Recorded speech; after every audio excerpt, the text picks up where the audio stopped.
Hi there, in this video I'm going to give you 5 tips to take better photographs of back garden birds.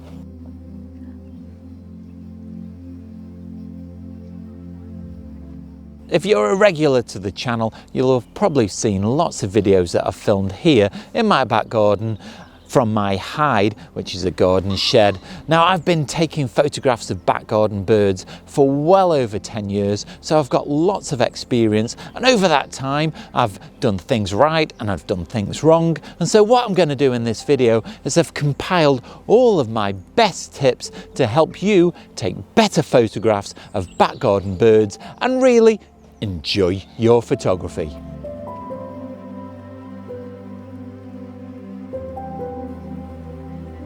Tip number 1, let's talk about the food that you can use to attract birds to your garden.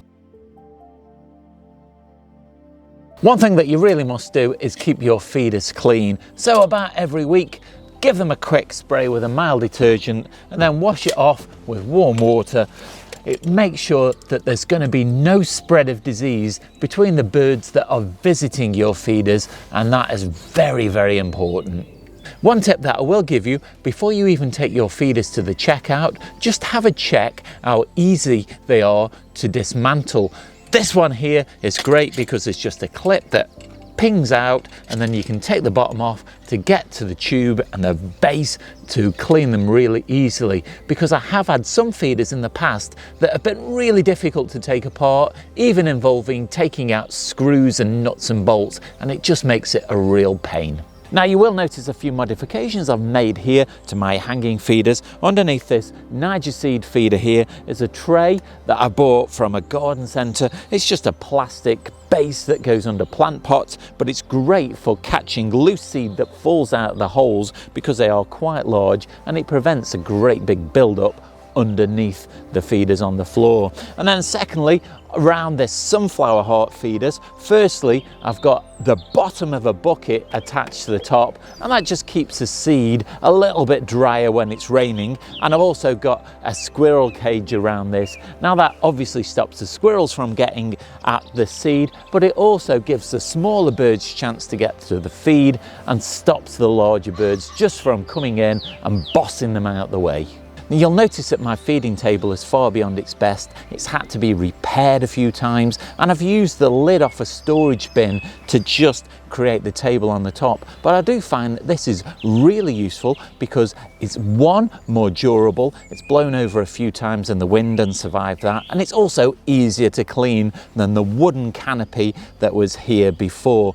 But I don't think it'll last much longer because the legs are nearly falling apart, so I'm going to have to replace it quite soon. I have got quite a lot of branches and tree trunks that I've saved. Now, this particular one is on a stand so I can move it about, and I like this one particularly because of this round hole on the front, and so I can put seed or pellets into the front of this hole and then get photographs of the bird as they emerge from this, and it frames them really nicely. But I've also got holes drilled into the side of this tree trunk just here, and what I do is I push suet pellets into the holes, and that attracts a woodpecker, and so I can take photographs of the woodpecker while it's on the side of these tree stumps. Now, I was once asked, why do I push the suet pellets into the holes with this little tool that I've made? It's basically a screwdriver that I didn't use anymore, and I've chopped the end off with an angle grinder. But I find that if you push the suet pellets into the hole, you get them nice and deep,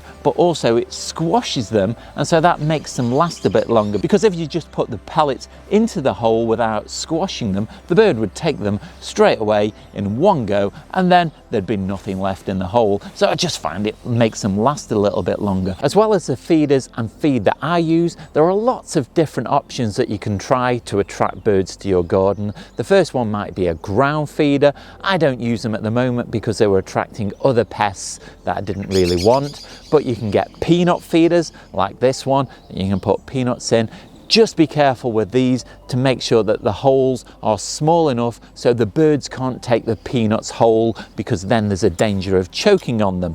Then you can get cages like this to put suet cakes into, and these are just some of many that are available. So it's worth trying out lots of different options to see what kind of birds you can attract. I buy all of my food in bulk, so I buy them in big bags like this and then transfer them into these storage bins inside my shed. So I've got here mixed seed, then some sunflower hearts, and then a further bin with Niger seeds, and it just makes it really quick and accessible when I'm filling the feeders in the morning. Now, tip number 2 will be thinking about how to hide yourself from the birds and perches for where they're going to land. What I do to make my bird photographs look natural is I put twigs and branches close to the feeders, so as the birds come in to get some food, they stand a good chance of landing on these branches just here before they hop over to the feeders, and that's the moment that you take the photograph.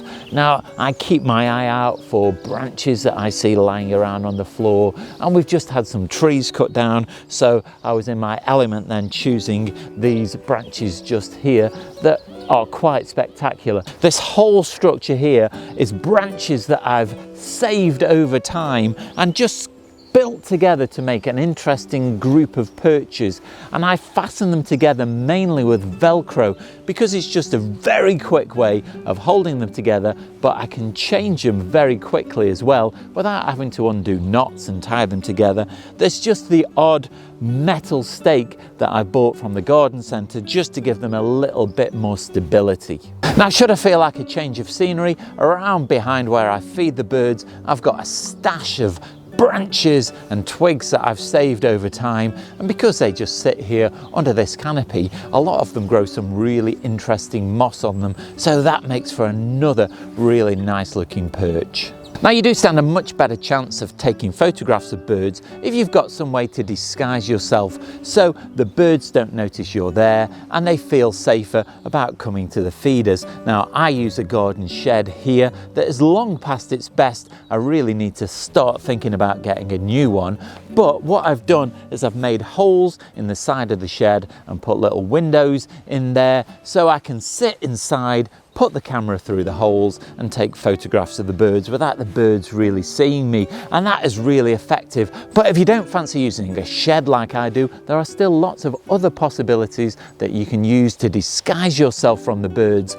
I've taken photographs through my kitchen window and I've got a video for that, so I'll put a link down below in the description, where I didn't even come out of the warmth of the house and still got some great shots of the birds. And when I first started taking photographs of birds, I used a one-man tent in the back garden that I just set up and took photographs through a flap.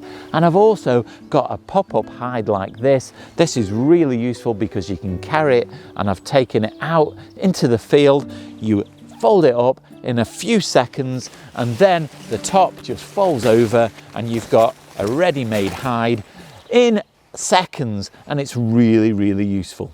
Tip number 3 are poses that I like to show off the bird in their best light. Obviously, when I talk about posing birds, you can't get them to do what you want. You have to wait until they're in the right position. So it's a case of pressing the shutter button at the right moment. Now, some people like to use a burst mode, so you get lots of shots and you can pick the one that you like the best. But as you get more used to it, you sort of get used to how the birds are looking and you just choose the right moment. I personally like when the birds are in profile because of 2 reasons. It really shows off the bird nicely, but also because when the bird's in profile, there's less issue caused by a shallower depth of field. So you stand a chance of getting the beak and the tip of the tail in focus, whereas if the bird is facing away from you or towards you, then one or other may be out of focus. And ideally, what you really want to do more than anything else is get the eye really sharply in focus. So a messy background can be really distracting. In this photograph here of this greenfinch, there are branches behind the bird and it's not very good. And so compare it to this one where there's no branches behind, it's much cleaner and it's a much more appealing shot. The slight angle of the bird's head can really make a difference to the shot. In this one, the bird is slightly facing away, and when it turned its head towards me a little bit more, I just find this more attractive. So you might have several shots, and picking the correct one will just overall make sure that you show the birds off to their best potential. Sometimes a more dynamic pose is more interesting. This dunnock here I think was ready to take off, so it was in a different position. But if you can get a bird that's singing or with food in its mouth, that can be more interesting. And the ideal shot that most photographers want to try and get are birds in flight, because they really show the birds in action. A few little tips I'll give you about composition is I like the birds to be looking into the frame. It just feels psychologically better. So if I put this bird on the right hand side of the frame looking out, it doesn't feel anywhere near as good as if I recompose and put it on the left hand side, so it feels like it's got an area to look into. The second thing is don't crop too tightly. Give the bird a little bit of breathing space. It just feels a little bit less claustrophobic if there's a bit more space around the bird in the photograph. Tip number 4 is the first time we come to actually taking photographs, and it's really important that you know how to use your camera. Now this isn't really an instructional video about how to work your camera. I have got other videos on the channel that do a much more in-depth job of that, but it is important that you know how to work your camera, because when you're taking photographs of birds, things happen very quickly and you need to have a quick reaction time. Number 1 on the list is knowing how to acquire focus quickly. Many modern cameras have really good autofocus, and some even have eye detect. My Z8 will lock onto a bird's eye as soon as it comes into the frame, so I'm guaranteed to get a good shot. Another possibility, if you know where your birds are going to land because you've set up a perch, is you can pre-focus your camera so you don't even have to worry about acquiring a focus lock once they land. Getting a good shutter speed is really important to make sure you freeze the action. Now for birds that are stationary on a perch, probably 1/200th of a second is going to be more than adequate, but if they're in flight then you'll need a faster shutter speed. One thing that I do, that when I'm in the hide I use a beanbag to keep the camera stable, and that just allows me to get the shutter speeds a little bit slower if the lighting's not quite as good. A large aperture, which is a small f number, will help to blur out the background, and that saves your backgrounds being messy and distracting. Now be familiar with how much noise your camera introduces if you lift the ISO and how much you're willing to accept from that. Modern cameras do quite well at handling higher levels of ISO without introducing too much noise, and you can use noise reduction software as well to cut a lot of it out. So it's worth just finding out how much you're willing to accept.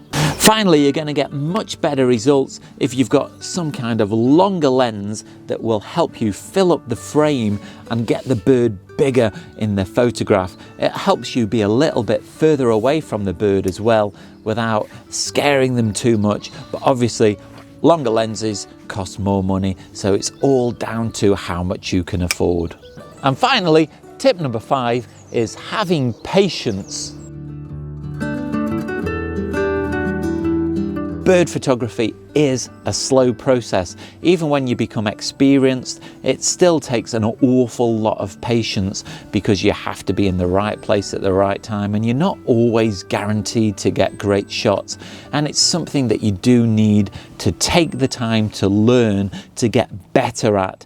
Don't expect to get great shots on your first outing. It's also worth giving some consideration to your comfort as well, because you might be sat for up to 2 or 3 hours waiting for the right moment to take the photograph. So I've got a comfortable chair here in my hide, but there is an extra foam pad underneath where I'm sitting. I've got this fleece lined blanket to keep me nice and warm should I need it.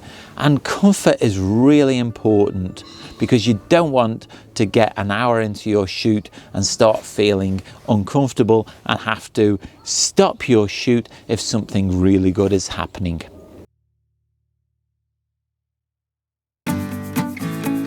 Well, I hope you've enjoyed that video and found it useful and informative. I really enjoy my back garden bird photography. It's such a stress-free and calming way to spend a couple of hours. I can come out here to my hide and the time literally just flies by. If you are an experienced photographer, hopefully this video has given you a few tips that you didn't know about, or even better, you are somebody that's thinking about getting into bird photography and I've given you some inspiration. Well, if you have enjoyed that video, do let me know down below in the comments, or nip over to my Instagram or Vero account, that's @Darrell Oakden. Leave me your comments there, and you can also see lots of my photographs. Now, if you like what I do on the channel and want to help support me to make future content like this, then you can leave either gift shop, that's at Teespring. There I've got a range of merchandise on offer, so head off over there because a purchase really does help me out and it's very much appreciated. But you don't have to spend any money at all to support the channel. You can do that simply by clicking like, subscribe and the bell notifications. It really helps me out and it makes sure that you don't miss out on any future content. Watch out for next week's video. That goes live on Sunday. In the meantime, go and check out this video just up here. But all that's left now is to say, stay safe, and I'll see you soon.